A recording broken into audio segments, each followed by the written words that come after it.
been said, average leaders have quotes, good leaders have a plan, but exceptional leaders have a system. Using systems is a vital part of leadership. Any team can stay busy banging out their individual tasks and checking off their lists. But cultivating an environment of effective processes and systems is what makes the difference between a bunch of busy people and an efficient organization that consistently hits its targets. But what makes a good system? If you're trying to build systems in your church, what should you be aiming at? How can you know if you're getting it right? Now, it's true that every system serves a different purpose and has many different elements depending on that purpose, but most systems have certain qualities that make them effective. First and foremost, a system is repeatable. In the previous session, we learned the very definition of a system is a repeatable process for achieving successful outcomes. Another definition says systems have clear policies and helpful procedures that enable the church to accomplish key tasks in a repeatable way. There are certain tasks in every church that need to be repeated in the proper way. Just like the human body needs to breathe, needs to pump blood and digest food. If certain processes in the church are not regularly repeated in an effective way, that church will not stay healthy. It'll stagnate, it'll decline and diminish into non-existence. Some of these tasks include simple things like cleaning the church or preparing for Sunday service, or it may be a process for screening children's workers or assimilating new members. In any case, it becomes an adopted protocol for getting essential stuff done. And what makes it a system is that it is effectively and consistently repeatable.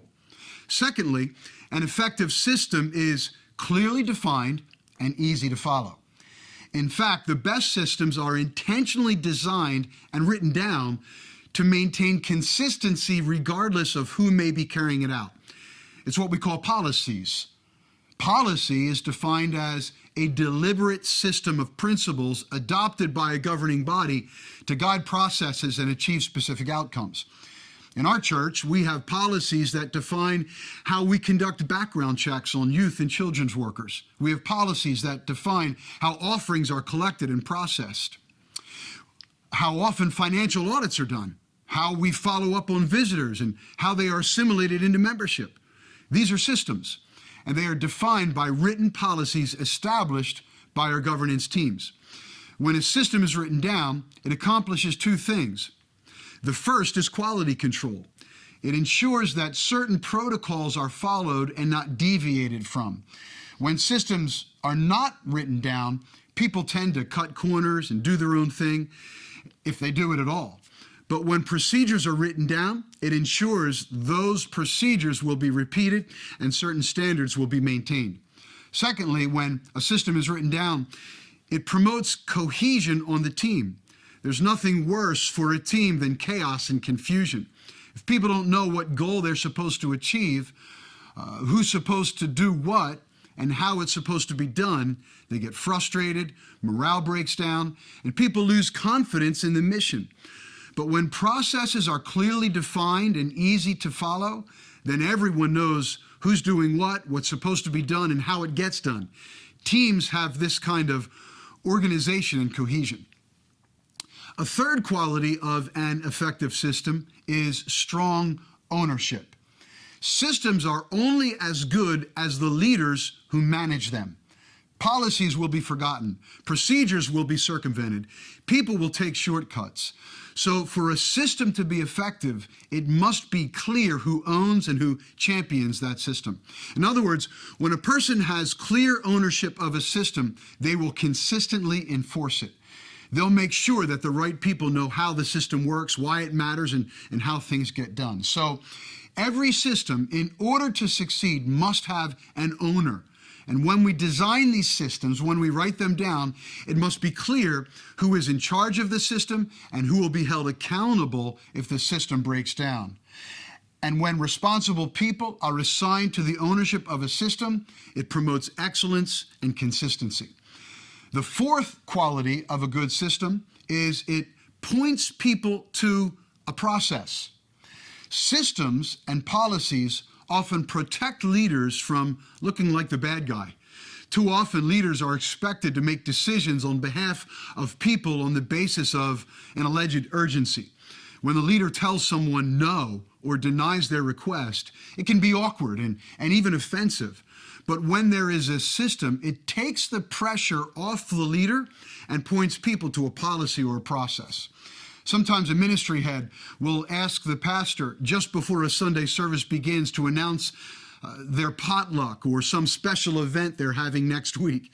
In those situations, it's helpful for the pastor to say, you know, we now have a procedure for deciding which announcements we make on Sunday, so if you can contact the office this week, we'll discuss it then. Sometimes a person joins the church and they'll say, hey, can I get on the worship team? It's helpful for there to be a system in place so the pastor, the leader can say, you know, we have a process for joining the worship team, and you need to speak to the worship leader who can review that with you. Having a system in place takes the pressure off the leader and points people to a process that's based on policy and actually transcends the pastor's authority. In other words, it's the system that makes the decision, and the pastor doesn't always have to be the bad guy. We once had a brother in our church who wanted to do children's ministry. And I was a little uncomfortable about him. And so I pointed him to the process we had for screening and doing background checks. Turns out one of the references came back stating that they would not recommend him for children's ministry. So in that case, the system made the decision. We told him, based on the reference he provided, we couldn't use him in children's ministry, but we had other opportunities for him to serve. Another quality of a healthy system is a feedback loop. Systems theory defines systems as having three basic elements: inputs, throughputs, and outputs. The inputs are the resources, the equipment, and the people that make up the system.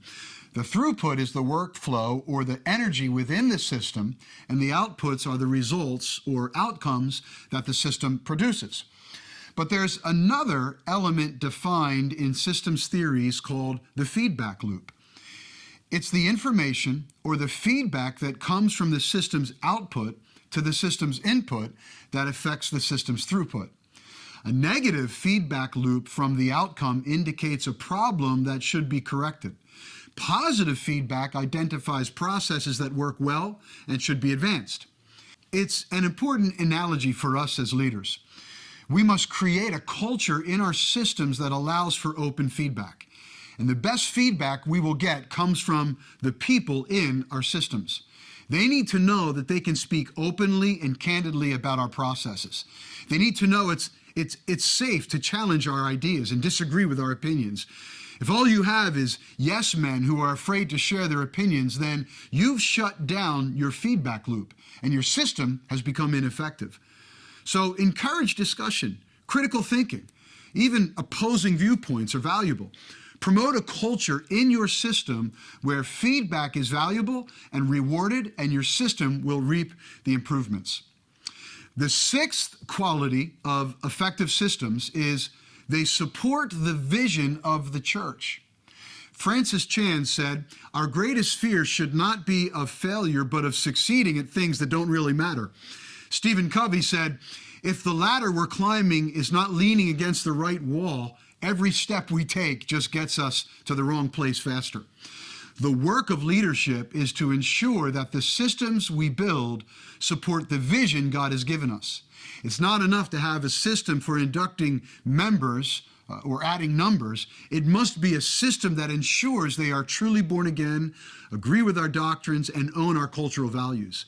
A system for enrolling people into small groups is great, but if those groups are not pointing people to Christ and His Word, then it's a ladder leaning against the wrong wall. As leaders, we must be sure that the systems we invest in are causing us to succeed at the things that really matter.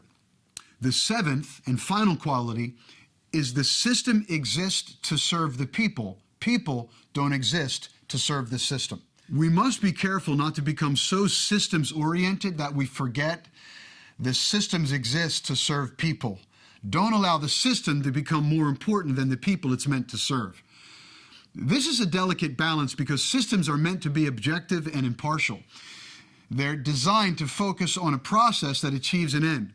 The danger for churches is the process can seem cold and heartless when it comes to the needs of people, and leaders can appear to be detached and uncaring.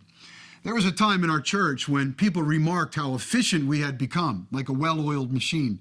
In fact, people often said, "This church runs like a business," but it wasn't a compliment. What they were saying was our staff, our policies, our programs had become so systemized that the church started feeling corporate, like the organization focused more on processes and policies and protocols, and the people didn't really matter. If someone called, they would get our voicemail. If someone had a need, they'd be given a form to fill out. If someone went into the hospital, we had a system for visitation. If you were getting married, there was a system. If you died and needed to be buried, there was a system. And what we didn't realize was that our systems had institutionalized us. The systems had become our focus, and people and the needs of people had become things to serve our systems, and the people were feeling this. Be careful that your focus on systems doesn't institutionalize you. When something's institutionalized, it means that the organization's needs are the priority and the people become resources that are used to meet the needs of the organizations. While systems are great, people should never feel like the needs and processes of the organization are more important than the needs they have in their own lives. Obviously, in our church, we had to reverse this trend. That doesn't mean we eliminated our systems. It meant we had to be intentional regarding the needs of people and take care in communicating our empathy toward their circumstances. As I close, remember, using systems is a vital aspect of leadership. Any team can stay busy banging out their tasks and checking off their lists, but cultivating an environment of effective systems often makes the difference between a bunch of busy people and an efficient organization that is consistently hitting its targets and achieving its vision.